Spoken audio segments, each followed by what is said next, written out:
जोङो माने नेक्स्ट जितु सरकारनि बाथ्रा जों फैनाया 100 खोन्दो जोङो फैफिननो हानाय लामायाव दं। गुबुन दोलोनिफ्राय 600 जन माने 600 जन सुबुंफोरा इउपिपिएल दोलोआव जगदान बा जयेन जाफैनायावहाय इउपिपिएलनि सासे दैदेनगिरि नेतायाहाय माखासे दानि गावसोरनि जे खुंथाय गोहोखौ लानानै गोबांथार खोथा फोरमायथिनानै होदों आरो लोगोसे फैबाय थानाय इलेक्सनावबो माने इउपिपिएल खुंथाय हान्जायानो देरहागोन मिजिंनि बाथ्रा बुंदों। लोगोसे दानि बे खुंथाय गोहोआव थानाय सरकारा जि गावसोरनि मोन्दांथिनि जि खामानि मावनाय बेखौबो फोरमायथिनानै होदों।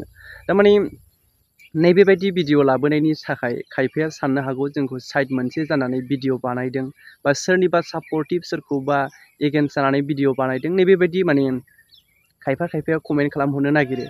नाथाय एक्सुअलि जोङो बाहाय रावनिबो हेंथा बा रावनिबो जानानै बाथ्रा बुंनो थाङा। एसे खौरां हिसाबै जोङो गेजेरनि जानानै माने खौरांखौ फोसावनो गोनां जायो।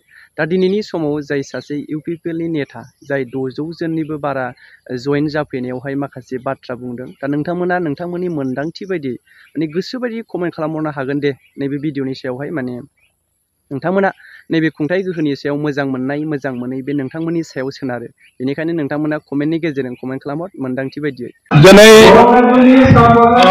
जोंनि बिटिआरनि चिफ आरो जोंनि इउपिपिएल दोलोनि आफादगिरि मानगोनां प्रमद सारनि दैदेननायाव दिनै बरंगा जलिया खत्रआव माने जयनिं प्रग्राम दंमोन। बे जयनिं प्रग्रामाव खमैबो 600नि बांसिन विभिन्न जाति जनगोष्ठीनिफ्राय जयेन जाफैदों। जोंनि माने इउपिपिएल दोलोनि जितु मावखान्थिफोरखौ मोजां मोननानै आरो बेनिखायनो आंनि गोसो गोरबोजोंबो बिथांमोनखौ आङो बरायदों इउपिपिएलनि जानानै। दा बे माने जोंनि बेरगाव जिल्लानि सिङाव थानाय मोनबा समस्तिनिफ्राय बेयाव माने जिखिनि माने जयेन जाफैबाय बाख्नायथाव बाथ्रा।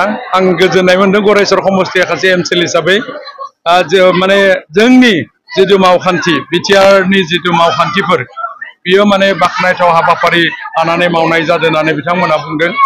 जेरैबायदि बिटिआरनि एरिया सिगां संकसनिफ्राय पासनियाव लागैमोन दिनै माने एक्सटेनसन जाबाय हलंगियाव लागै। बेनिखायनो जोंनि एरिया बांबाय थादों आरो जोंनि जिखिनि माने जाति जनगोष्ठीनि गेजेराव जेरैबायदि हाबाफोर मावदों माने बेयाव खुनु भेदाभेद गैया। जिहेतु जेरैबायदि सुक्तिनि समाव 2020 सननि 27 जानुवारियाव जि सुक्तियाव बुंदोंमोन शान्ति सुक्ति दिनैसिमबो शान्तिनि दङ। बेनिखायनो दिनै प्रतिटु जाति जनगोष्ठीनि बेयाव माने ज' जानानै जयनिं हाबाफारिखौ जों मोननो हादों। बे हाबाफारिनि गेजेरजों फैबाय थानाय समाव इउपिपिएल दोलोखौ बांसिन गोख्रों जागोन होनना नोंथाङा सानो?